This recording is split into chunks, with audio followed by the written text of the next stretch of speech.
Сәлеметсіздер ме? Есімім Салтанат. Менің каналыма қош келдіңіздер.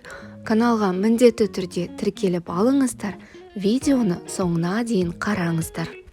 Ал бүгін өте тез дайындалатын дәмді тағам пісіреміз. Түскі немесе кешкі асқа ұсынсаңыз болады.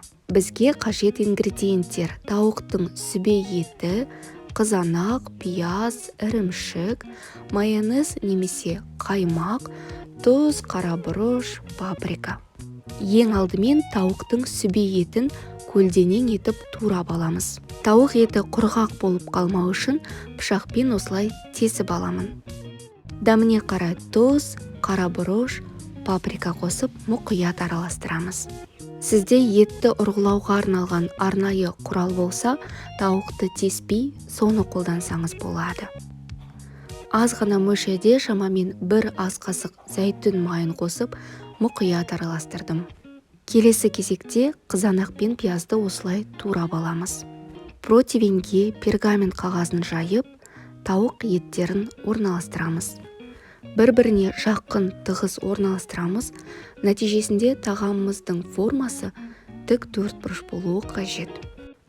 Бұл тағам отбасымыздың сүйіп жейтін тағамдарының бірі, өте тез дайындалады және өте дәмді, сізді әрдайым құтқаратын рецепт болады.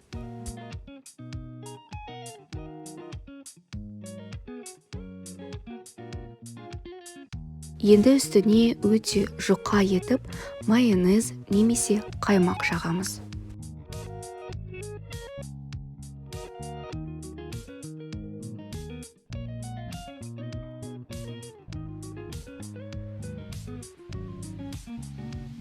Үстіне ұсақтап туралған пиязды, кейін қызанақты орналастырамыз.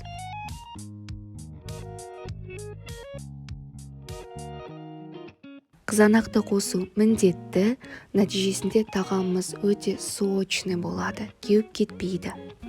Ал пиязды ұнатпасаңыз, қоспасаңыз болады. 180 градуста конвекциясыз 20 минутта пісіп шықты. Енді үстіне үккіштен өткізілген ірімшікті саламыз. Өшірілген духовкаға шамамен 5 минуттай қалдырамыз. Бұл 4-5 адамға, яғни шағын отбасыға арналған порция. Ингредиенттерді көбейтіп немесе азайтып, отбасы мүшелерінің санына қарай реттейсіз. Кез келген өзіңіздің сүйікті гарниріңізбен ұсыныңыз.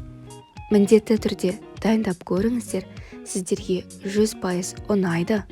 Сұрақтарыңыз, пікірлеріңіз болса, комментарий бөлімінде жауап беруге дайынмын. Алда каналымда қандай рецептілер көргіңіз келеді, соны да жаза кетіңіз. Соңғы жаңалықтар мен пайдалы лайфхактарды өткізіп алмау үшін менің Instagram аккаунтыма тіркеліп қойыңыздар. Видеоны соңына дейін қарағаныңызға үлкен рахмет. Амандықта жүздескенше.